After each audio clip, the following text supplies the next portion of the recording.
Hello dear students, class 1 ई accounting course का video मैं already आपको दिखा चुका हूं, जिसमें मैंने आपको पढ़ाया था अकाउंटिंग के बेसिक टर्मिनोलॉजीज। हमारे पास बेसिक टर्मिनोलॉजी डिस्कस करने के बाद आज हम क्लास 2 में डिस्कस करेंगे एक्सपेंडिचर के कितने टाइप्स हैं, इनकम के कितने टाइप्स हैं, और आज हम शुरू करेंगे डेबिट क्रेडिट अकाउंट्स में क्या है और कैसे हम किसी भी ट्रांजेक्शन को रिकॉर्ड करते हैं। तो क्लास 2 आइए शुरू करते हैं। आई होप आप क्लास 2 तभी देख रहे हैं जब आपने क्लास 1 को पूरा आराम से देख लिया है। तो आइए शुरू करते हैं class 2 accounting E accounting course. Let's start. यहाँ से हमारा जो है गोल्डन रूल शुरू होता है, या आप कह सकते हैं कि जो भी अकाउंटिंग को हम रिकॉर्ड करेंगे वो कुछ कुछ किस प्रिंसिपल के बेस पे करेंगे, उसके लिए ये प्रिंसिपल हमको बताए गए हैं। इसी को हम गोल्डन रूल्स ऑफ अकाउंट्स भी कहते हैं, ठीक है ना। हाँ, तो अब इसमें जो है रियल, नॉमिनल, पर्सनल, तीन पार्ट में हमने डिवाइड किया है। रियल असेट्स के लिए लगाया है हमने रूल, पर्सनल किसी भी पर्सन के लिए जो हम नाम से एंट्री करते हैं उसके लिए हमने लगाया है, और नॉमिनल लगाया है हमने इनकम और एक्सपेंस, हाँ इनकम और एक्सपेंस के लिए, है ना। हाँ, तो इनको रिकॉर्ड कैसे करना है, इन्होंने रूल्स हमको सजेस्ट कर रखे हैं, और वो रूल कहते हैं रियल के लिए debit what comes in, debit हमारे पास जो आएगा, हाँ, और क्रेडिट जो हमारे बिजनेस से जाएगा।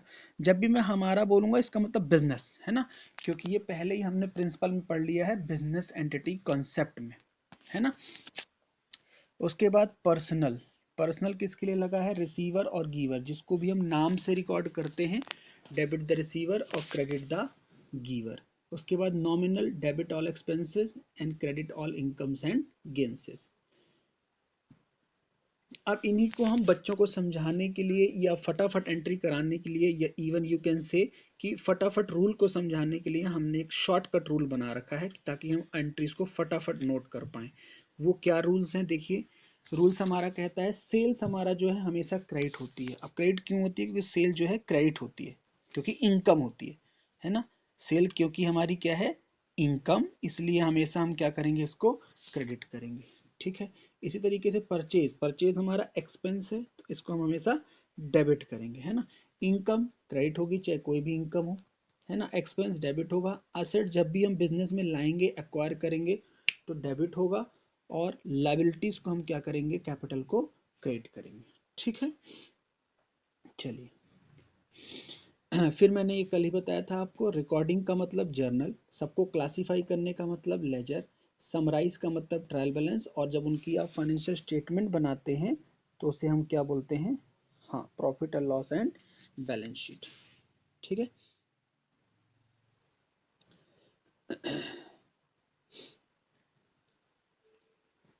अब यहाँ से आते हैं, नई चीज शुरू करते हैं, करें इसको। अब देखिए यहाँ से रूल क्या कहता है, जब भी हम कोई चीज को क्लासिफाई करते हैं, दो चीजों की मैं बात कर रहा हूँ, एक्सपेंस को और इनकम को, तो उसकी हम कैटेगराइजेशन करते हैं। कैटेगराइजेशन क्या करते हैं कि personal, non personal, direct, indirect, revenue या कैपिटल। यानी ये चीजें हम समझ रहे हैं कि ये क्या है। जैसे मान लीजिए कोई एक्सपेंस है, तो या तो पर्सनल नेचर का है या नॉन पर्सनल। पर्सनल का मतलब होता है वो मैंने अपने पर्सनल कंजम्पशन के लिए किया है, तो उसको ड्राइंग्स, उसको हम रिकॉर्ड नहीं करेंगे, हम रिकॉर्ड करेंगे नॉन पर्सनल को। नॉन पर्सनल का मतलब होता है रिलेटेड टू बिजनेस, है ना। या तो डायरेक्ट एक्सपेंस है या इनडायरेक्ट है, कैपिटल है या रेवेन्यू, है ना। अब डायरेक्ट, इनडायरेक्ट, कैपिटल, रेवेन्यू का ही हमको अब डिस्कशन स्टार्ट करना है, ठीक है। ठीक है, अब देखिए, सबसे पहले नॉन पर्सनल और पर्सनल तो आपको समझ में आता ही है। नॉन पर्सनल मतलब रिलेटेड टू बिजनेस, है ना, और पर्सनल का मतलब that is my personal, that will not be recorded in the books of accounts, है ना। अब जो मेन डिस्कशन आता है वो आता है ये, जिसमें ऑफिस में सबसे ज़्यादा गलतियां हो सकती हैं, और ये इंटरव्यू में भी हमसे पूछा जाता है कि कैपिटल और रेवेन्यू एक्सपेंडिचर क्या होते हैं।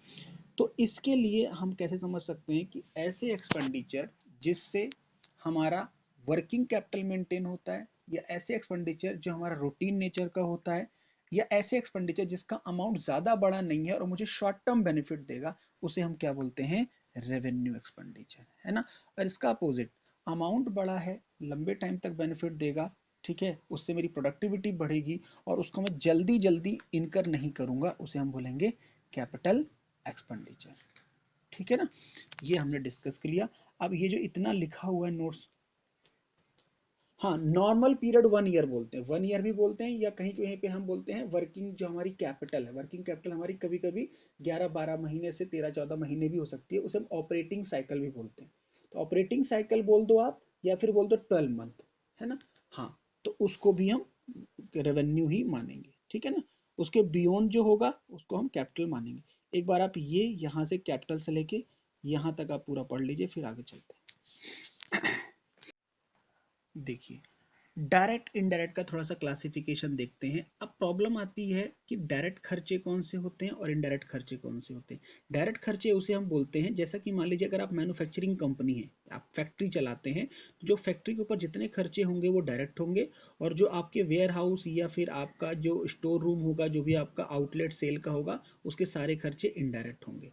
यानी मैं कह सकता हूँ अगर आप फैक्ट्री हैं तो उस फैक्ट्री के खर्चे, प्रोडक्शन के खर्चे और उन पर लगे हुए लेबर के ऊपर सारे खर्चे, इसको हम डायरेक्ट मानते हैं, और बाकी सारे क्या हो जाएंगे, इनडायरेक्ट। लेकिन वो क्या होगा, मान लीजिए मेरी फैक्ट्री नहीं है, मैं तो प्रोडक्ट बना के नहीं बेचता, मैं तो खरीद के बेचता हूँ, तो फिर हम कैसे करेंगे, तो एग्जाम्पल चेंज हो जाएगा। फिर मैं आपको बोलूंगा परचेज के ऊपर होने वाले सारे खर्चे, मैंने बोला परचेज पर होने वाले सारे खर्चे, मतलब प्रोडक्ट को लाने में, प्रोडक्ट को मेंटेन करने में, वो सारा खर्चा आपका क्या हो जाएगा, डायरेक्ट। और प्रोडक्ट को सेल्स रिलेटेड सारे खर्चे, उसको हम क्या बोलेंगे, इनडायरेक्ट। ठीक है, ये हो गया। तो यहाँ पे मैंने कुछ एग्जांपल दिए हुए, जैसे कैरिज इनवर्ड है, सामान को लाने का खर्चा, फैक्ट्री का रेंट, कोई भी फैक्ट्री का खर्चा, लाइटिंग, वेजेस। वेजेस की मैंने ब्रैकेट में लिखा है ब्लैक कॉलर जॉब। अब ना कुछ बच्चों को यहाँ समझाने में आसानी होती है कि जैसे मान लीजिए दो प्रकार की जॉब होती है, एक टेम्पररी और एक परमानेंट, या हम कह सकते हैं एक लेबर रिलेटेड और एक ऑफिस रिलेटेड। अगर हमारी जॉब है, जैसे अकाउंटिंग की जो जॉब है वो वाइट कॉलर जॉब, तो व्हाइट कॉलर जॉब वालों की सैलरी जो है परमानेंट होती है, एक तरीके से उनकी जॉब प्रॉपर होती है। लेकिन कुछ लोग जॉब ऐसे करते हैं कि उनका कल का जॉब मिलेगा नहीं मिलेगा ऐसा फिक्स नहीं होता। तो जो टेम्परेरी जॉब्स होती हैं, जिनको हर दिन एक नया काम ढूंढना होता है, उसे हम बोलते हैं ब्लैक कॉलर जॉब, और उनको हम क्या मानते हैं, डायरेक्ट एक्सपेंस। और जो ऑफिस के हमारे एम्प्लॉयज होते हैं, जिसे हम एम्प्लॉय बोलते हैं, उसे हम बोलते हैं व्हाइट कॉलर जॉब, उसको हम क्या बोलते हैं, इनडायरेक्ट एक्सपेंसेस। ठीक है, चलिए। अब ये मैंने आपको यहाँ पे दिया हुआ है फैक्टर टू बी कंसीडर्ड, जो मैंने आपको डिस्कस करके बताया कि कोई खर्चा हमारे लिए कैपिटल है, रेवेन्यू है, डायरेक्ट है, इनडायरेक्ट है, वो क्या है, कैसे पता चलेगा, इन पॉइंट के बेस पे। देखिए, नेचर ऑफ बिजनेस। अब मान के चलिए, मान लीजिए मेरी कंप्यूटर की शॉप है, मतलब मैं कंप्यूटर बाय करता हूँ और सेल करता हूँ, तो मेरे लिए कंप्यूटर क्या हो गया, स्टॉक। तो मेरे लिए कंप्यूटर का खर्चा हो गया रेवेन्यू, है ना। और अदर खर्चे मेरे पास हो गए, वो हो जाएंगे कैपिटल, जैसे कि मेरा कोई भी एक पर्सनल कंप्यूटर हो सकता है, या मेरा जो तरीके से मेरा कोई पर्सनल एसेट, जैसे चेयर हो गया, लैपटॉप हो गया, वो मेरा कैपिटल है। लेकिन जैसे मान लीजिए आप अपने लिए एक लैपटॉप लोगे, है ना, तो वो आपके लिए एसेट है। मैं अपने ऑफिस के लिए लूंगा तो एसेट है। इसका मतलब जिसका जो बिजनेस है, चाहे वो कोई भी चीज हो, तो वो उसके लिए रेवेन्यू होता है। और अगर वो उसका क्या है, कस्टमर है, वो उसको यूज करेगा, तो उसे हम क्या बोलेंगे, कैपिटल, है ना। इसी तरीके से मैंने दूसरा बताया रिकरिंग नेचर, अगर कोई खर्चा बार बार हो रहा है, जल्दी हो रहा है, मंथली मंथली हो रहा है, तो वो रेवेन्यू है, अदरवाइज वो कैपिटल। पर्पस फिर मैंने बताया, अगर आपने कोई ऐसा खर्चा किया जिससे आपका बहुत ही बड़ा जो है प्रॉब्लम जो है सॉल्व हो जाएगी, है ना। जैसे आप घर नॉर्मली हम लोग वाइट वॉश कराते हैं या रिपेयर कराते हैं, तो ये हमारे कैपिटल एक्सपेंडिचर्स होते हैं, है ना। लेकिन अगर हम कोई ऐसा खर्चा कर रहे हैं कि जिससे हमारे घर की ना तो कोई मतलब सुंदरता बढ़ी, ना उससे कोई हमारा कोई प्रोडक्टिविटी बढ़ी, तो वो फिर रेवेन्यू एक्सपेंडिचर, है ना। फिर एक बेस है हमारे पास रेवेन्यू जनरेटिंग कैपेसिटी, अगर मैंने कोई ऐसा खर्चा किया जिससे मेरा रेवेन्यू जनरेटिंग कैपेसिटी इंक्रीज हो जाती है, तो वो कैपिटल है, अदरवाइज वो क्या है, रेवेन्यू। फिर एक मैंने लास्ट पॉइंट दिया है मटेरियलिटी, जो मैंने आपको समझाया भी था। मटेरियलिटी का मतलब अमाउंट। एक घर बनाने का खर्चा ऑलवेज कैपिटल, कोई बहुत बड़ा खर्चा होता है। लेकिन मान लीजिए आप वाइट वॉश करा रहे हैं और साल में एक बार कराते हैं, साल में 2 बार, तो वो आपके लिए रेवेन्यू माना जाएगा, क्योंकि अमाउंट मटेरियल इतना नहीं है। ठीक है ना। अब आप एक बार इसको पूरा एक बार अंदर पढ़ लीजिए, फिर आगे चलते हैं। देखिए, जैसे मैंने आपको एक्सपेंस के पॉइंट ऑफ व्यू से बताया, खर्चों के पॉइंट ऑफ व्यू से बताया, ऐसे ही हम इनकम के पॉइंट ऑफ व्यू से पढ़ते हैं। अब इनकम भी देखिए मेरे उसी तरीके से हो सकती है, या तो वो पर्सनल है या नॉन पर्सनल है, कैपिटल है, रेवेन्यू है, डायरेक्ट है या फिर इनडायरेक्ट है ना। अब डायरेक्ट इनडायरेक्ट का मतलब क्या हुआ, फिर से वही बात, अगर मेरा मेन बिजनेस है, कोर एक्टिविटी है ना, मेरा वो मेन एक्टिविटी से मुझे रेवेन्यू आता है, तो वो मेरे लिए क्या है, डायरेक्ट इनकम। जैसे एक ट्यूटर के लिए, कोचिंग इंडस्ट्री के लिए डायरेक्ट इनकम उसकी क्या है, जो फीस बच्चों से आती है वो उसकी डायरेक्ट इनकम है। अदर देन उसको कहीं से इंटरेस्ट मिलता है, डिविडेंड मिलता है, कोई रॉयल्टी मिलती है, कहीं से कोई कमीशन मिलता है, वो उसके लिए इनडायरेक्ट। ठीक है, पर्सनल नॉन पर्सनल आप समझ ही गए, है ना। अब रेवेन्यू कैपिटल कैसे हो सकता है, इनके पास भी रेवेन्यू कैपिटल से, मान लीजिए कोई मेरे पास असेट्स है, मेरे पास लैपटॉप है, कंप्यूटर है, प्रोजेक्ट है, इनको बाई चांस मुझे कभी सेल करना पड़ता है क्योंकि ये लोग उतनी एफिशिएंसी से काम नहीं कर रहे। तो जब मैं इनको सेल करूंगा और जो मेरे पास पैसे आएंगे उसको मैं कौन सी इनकम बोलूंगा, बताइए, कैपिटल इनकम। कैपिटल इनकम, है ना। और उसके बाद क्या है, रेवेन्यू का मतलब कौन सी इनकम होती है, जो मेरी रोजमर्रा की इनकम है ना, जो मेरे मेन बिजनेस से आ रही है, मतलब जो मेरी कैपिटल के अलावा है। जैसे मैंने आपको बताया, मेरा coaching income, interest income, commission income, revenue, वो सारी मेरी कौन सी इनकम है, कैपिटल इनकम। ठीक है, क्लियर। अब यहां से देखिए, यहां से आपका टैली का थोड़ा सा इंट्रोडक्शन यहां से आता है। ठीक है, देखिए, करें, देखिए। अब जैसा कि मैंने अभी तक के डिस्कशन में आपको बताया कि सबसे पहला स्टेज हमारे पास जो टैली में होगा वो होगा क्या, एंट्री को रिकॉर्ड करना। यानी हमारा मेन फोकस क्या होगा, जर्नलाइज करना, एंट्रीज को, ट्रांजैक्शन को जर्नलाइज करना। और उसके लिए हम टैली में करेंगे जर्नल एंट्री। तो यहाँ पे मैं आपको बता रहा हूँ अभी थियोटिकली, फिर जब टैली सिखाऊंगा तो मैं आपको फिर से रिमाइंड कराऊंगा। तो देखिए, टैली में हर चीज को रिकॉर्ड करने के ना वाउचर्स होते हैं। वाउचर का मतलब विंडो, विंडो, है ना। एक विंडो होगी रिसिप्ट की, एक पेमेंट की, एक सेल की, परचेज की, कॉन्ट्रा की और जर्नल की, है ना। रिसिप्ट नाम से ही पता चल रहा है, पैसे आएंगे तो आप रिसिप्ट में रिकॉर्ड कर देना, पैसे जब आप किसी को देना पेमेंट में रिकॉर्ड कर देना, जब आप सेल करना तो सेल में रिकॉर्ड कर देना, परचेज और कॉन्ट्रा। कॉन्ट्रा का मतलब क्या है, एक बैंक से पैसे दूसरे बैंक में आप डाल रहे हो, या पैसे बैंक से निकाल रहे हो, या पैसे बैंक में जमा कर रहे हो, तो आप कॉन्ट्रा की एंट्री कर देना। और जर्नल का मतलब क्या होता है, जो एंट्री ऊपर कहीं नहीं हो सकती नेचर की वजह से, उसको हम जर्नल में डाल देंगे। जर्नल प्रॉपर एक अलग से हमारे पास वाउचर होगा। ठीक है, अब जैसे एग्जांपल क्या हो सकता है इसका, डेप्रीसिएशन की एंट्री, है ना, आउटस्टैंडिंग की एंट्री, प्रीपेड की एंट्री, ड्यू की एंट्री, ये सारी एंट्रियां कहाँ आ जाएंगी, जर्नल से। हम शॉर्ट में जेवी बोलेंगे, ठीक है ना, जेवी वाउचर। क्लियर, चलिए। अब यहां से देखते हैं हमारे पास डिफरेंट टाइप्स ऑफ इंडस्ट्री। कल के दिन जब हम जॉब जाएंगे तो जॉब पे हमारे पास तीन टाइप की इंडस्ट्री के ऑफर आएंगे, या तो सर्विस इंडस्ट्री है, या ट्रेडिंग है, या मैन्युफैक्चरिंग। अब आजकल तो एक नई इंडस्ट्री आईटी इंडस्ट्री आ गई है ना। तो सर्विस इंडस्ट्री क्या हो गई, जैसे कि आप किसी कोचिंग में गए, इंस्टीट्यूट में गए, आपका वहाँ जॉब लग गया, या मान लीजिए कोई सीए के पास, लॉयर के पास, एडवोकेट के पास गए, तो वो सर्विस इंडस्ट्री आ गई, है ना। स्कूल, हॉस्पिटल, इन सबको हम सर्विस इंडस्ट्री मानते हैं। ट्रेडिंग इंडस्ट्री का मतलब जिनका नेचर क्या है, बाइंग एंड सेलिंग, है ना, बाइंग एंड सेलिंग, ट्रेडर्स है वो।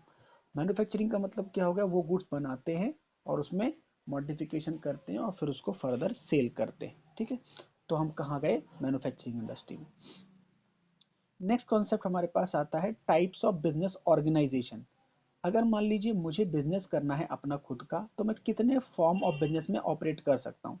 अकेले बिजनेस करते हैं तो हम प्रोप्राइटरशिप कहलाएंगे, सोल प्रोप्राइटरशिप, इसे सिंगल ओनर बोलते हैं। पार्टनरशिप में हम खोल सकते हैं, दो या दो से ज़्यादा लोग मिलकर बिजनेस कर सकते हैं, या हम कंपनी खोल सकते हैं, प्राइवेट लिमिटेड या पब्लिक।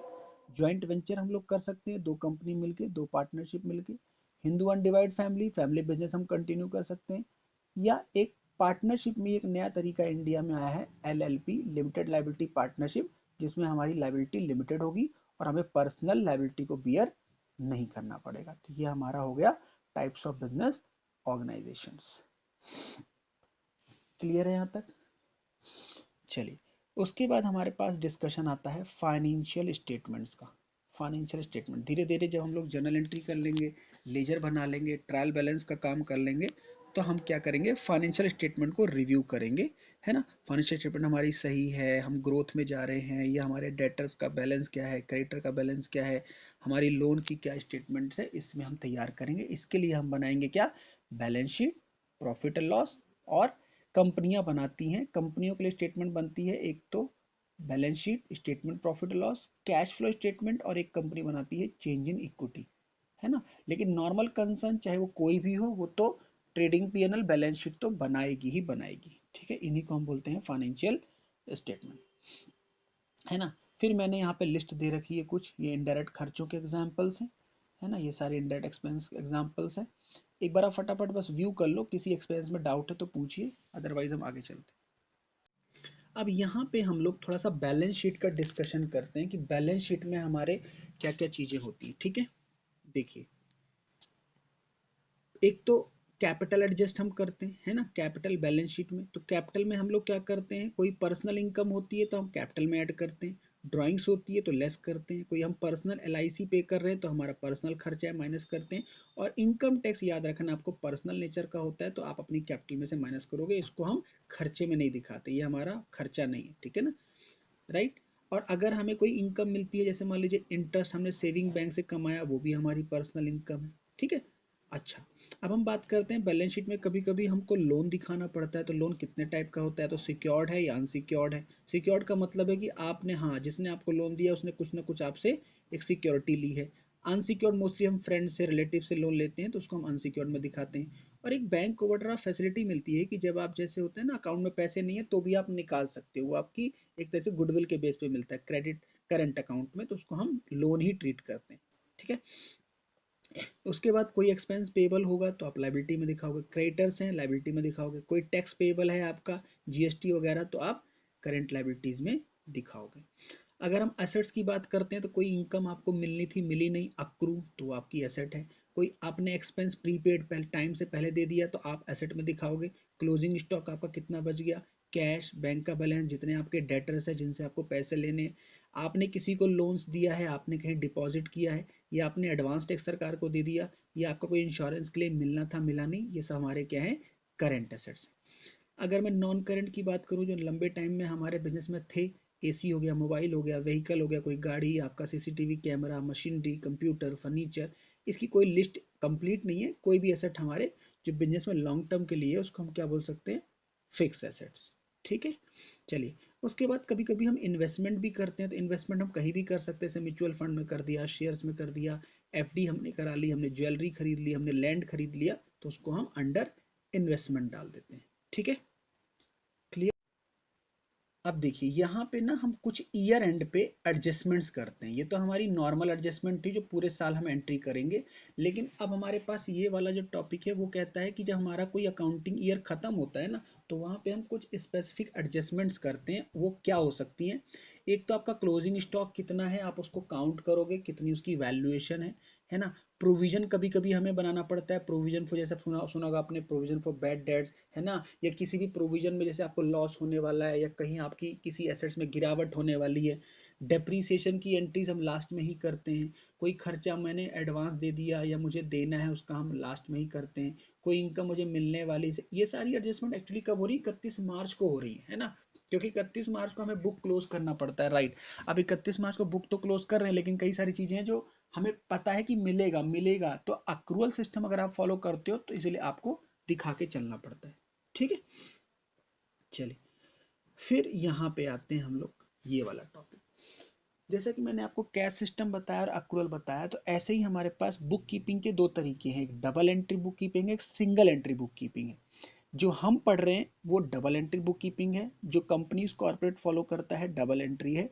लेकिन सिंगल एंट्री भी कुछ लोग फॉलो करते हैं। सिंगल एंट्री वो होती है जिसके पास डेबिट क्रेडिट के बारे में नॉलेज नहीं होती, जो डेबिट क्रेडिट को नहीं जानता, इसका मतलब उसकी फिर CA बुक बनाता है। जैसे मान लीजिए कोई लाला आया, कोई किराने की दुकान वाला आया, है ना, उसका टर्नओवर तो है अच्छा खासा, 10-20 लाख रुपए, लेकिन वो कभी भी डेबिट क्रेडिट में मेंटेन नहीं करता, है ना। तो उसके फिर सिस्टम को हम लोग डबल एंट्री में अपने टैली में डाल के उसका खाता बही मेंटेन करके डबल एंट्री में उसको हम कंट्रोल करते हैं। तो जो हम रूल्स रेगुलेशन पढ़ रहे हैं जितना, वो हम पढ़ रहे हैं डबल एंट्री बुक कीपिंग के लिए, ठीक है। देखिए, जैसे जैसे हमारी क्लास प्रोसीड होगी तो मैं आपको ना एक बैंक स्टेटमेंट, पहले हम सीखेंगे बैंक स्टेटमेंट क्या है, कैसे है, डेबिट बैलेंस है, क्रेडिट बैलेंस है, और उस बैंक स्टेटमेंट को ना हम टैली में डालना सीखेंगे, है ना। बैंक में क्या होता है, हमारी रिसिप्ट्स होती हैं, पेमेंट्स होती हैं, हमने बहुत सारी पार्टीज को पेमेंट कर रखी होती है, बहुत सारी जगह से हमें पैसे मिलते हैं, तो उस बैंक स्टेटमेंट के बेस पे हम लोग जनरल एंट्री करते हैं। तो उसमें प्रॉब्लम आती है, एक अलग से हमारी क्लास भी है, बैंक रिको। ये ऑफिस में बहुत सारा कॉम्प्लेक्स काम हो जाता है कभी कभी, बैंक रिको। बैंक रिको मतलब क्या होता है कि देखो, आपका बैंक जो है, आपका बैंक कुछ और बैलेंस बता रहा है, 31 दिसंबर को, और आपकी जो टैली है वो कुछ और दिखा रही है। अब आपकी टैली वही दिखाएगी जो आपके अकाउंटेंट ने एंट्री करी है ना। आपका अकाउंटेंट एंट्री कैसे करता है, जब उसके पास चेक आते हैं और जब वो चेक किसी को देता है वो एंट्री कर देता है। लेकिन बैंक में तो आपके चेक क्लियर होने में या कभी कभी बैंक कोई ट्रांजेक्शन रुक भी जाती है, तो वो बैंक अपना अपने मशीन के हिसाब से चलता है। तो उन एंट्री को हम लोग पहले बैंक में चढ़ाते हैं, मतलब अपनी टैली में चढ़ाते हैं एंट्रीज को। फिर बैंक स्टेटमेंट बैंक से मंगा के, या आजकल तो मोबाइल ऐप आ गई है, डाउनलोड करके, और फिर हम मंथ वाइज या डेट वाइज को मिलाते हैं। एक सेशन हम इसका करेंगे जिसे हम बोलेंगे BRS, बैंक रिकंसिलिएशन स्टेटमेंट। ठीक है ना, ये हमारा एक सेशन इसका होगा। अब देखिए, बिजनेस में हर चीज को रिकॉर्ड करने को मैंने आपको बताया जर्नल बोलते हैं, लेकिन अकाउंटेंट को हम समझाएंगे कि भैया आप किसी भी एंट्री को ना बिना सपोर्ट के आप एंट्री मत किया करो। सपोर्ट का मतलब क्या होता है, जैसे मान लीजिए आप कहते हो मेरा बिजली का बिल इतना रुपया पे हुआ है, तो मैं आपसे क्या बोलूंगा, सपोर्ट क्या आपके पास बिजली का बिल आया होगा, है ना। बिजली का बिल जब आएगा तभी तो आप पे करोगे, है ना। या जब आपने बिजली का बिल दिया होगा तो उसकी रिसीट निकली होगी, रसीद निकली होगी। इवन हम फोन पे भी करते हैं तो भी एक रिसीट जनरेट होती है, जिसको हम सेंड कर देते हैं एक दूसरे को, है ना। तो इसका मतलब हर बिजनेस में हर ट्रांजेक्शन का एविडेंस होता है, जिसको सीए मांगता है। सीए कहता है कि मुझे ऑडिट करनी है तो मुझे आपको डॉक्यूमेंट देखना है, मुझे आपके वाउचर्स देखने हैं। उसी की हम देख रहे हैं। तो वाउचर को कोई कैश मीमो कह देता है ना, कोई उसको इनवॉइस बोल देता है, कोई उसको रिसिप्ट का वाउचर बोलता है, अगर पैसे आए हैं तो रिसिप्ट का वाउचर, कोई पेन स्लिप बोलता है। बैंक में लैंग्वेज क्या होती है, पेन स्लिप। जैसे हम बैंक में जाते हैं, मुझे 50,000 20,000 रुपये जमा करने, तो बैंक कहता है भैया ऐसे गड्डी लेके मत आओ, आप एक पेन स्लिप भरो, ताकि बैंक के पास भी रिकॉर्ड रहे कि फला व्यक्ति फलाना अकाउंट में इतने पैसे जमा करके गया है। पेन स्लिप ऐसे ही विड्रॉवल में भी यूज होता है। ऐसे ही चेक को भी हम क्या बोलेंगे, एक इनवॉइस ही बोलेंगे, क्योंकि चेक मेरा डॉक्यूमेंट है कि भाई मैंने इस पार्टी को इस दिन इतना पैसा दिया था। डेबिट क्रेडिट नोट मैं आपको आगे बताऊंगा। ये डेबिट क्रेडिट नोट जो है ना, सेल का रिवर्स या परचेज का रिवर्स के लिए यूज होते हैं। ये मैं आपको बेटर बताऊंगा जीएसटी की क्लास में, ठीक है ना। अभी आप इतना समझिए, डेबिट नोट क्रेडिट नोट हम यूज करते हैं जब हमें अपनी परचेज को रिवर्स करना होता है या सेल को रिवर्स करना होता है। फॉर एग्जाम्पल के तौर पे, जैसे मान लीजिए जब आप मुझे सामान बेचोगे, यानी आप जब मुझे सेल करोगे, अपनी बुक में मुझे डेबिट करोगे। क्या करोगे, डेबिट, मेरा नाम डेबिट करोगे, इज इट, और सेल को क्रेडिट करोगे, राइट। देखिए, जब मैंने आपको बताया कि जब आप सेल करोगे तो जिसको भी सेल करते हो उधार, तो उसको क्या करते हो, एंट्री, उस पार्टी का नाम डेबिट करते हो, और टू सेल को क्रेडिट करते हो, है ना, राइट। हाँ, लेकिन इसमें क्या होता है, जैसे मान लीजिए उस पार्टी ने आपको रिवर्स कर दिया, आप उसने बोला कि भैया आपने 20,000 का सामान भेजा, 5,000 मुझे पसंद नहीं आया, 5,000 में वापस कर रहा हूँ। तो वापस करने का भी तो प्रूफ होना चाहिए ना। तो इसीलिए डेबिट क्रेडिट नोट एक्सचेंज किए जाते हैं कि भैया मैंने तुम्हें पहले डेबिट किया था, अब मैं तुमको एक नोट दूंगा कि मैंने आपका नाम क्रेडिट कर दिया है, तो आप उसको इशू करोगे क्रेडिट नोट। तो डेबिट नोट क्रेडिट नोट क्या होते हैं, रिवर्सल एंट्री के लिए यूज किए जाते हैं, और इसकी हम टैली में एंट्री भी करते हैं, राइट। क्लियर। तो डेबिट क्रेडिट नोट थोड़ा सा आप पढ़ लो, फिर हम नेक्स्ट चलते हैं।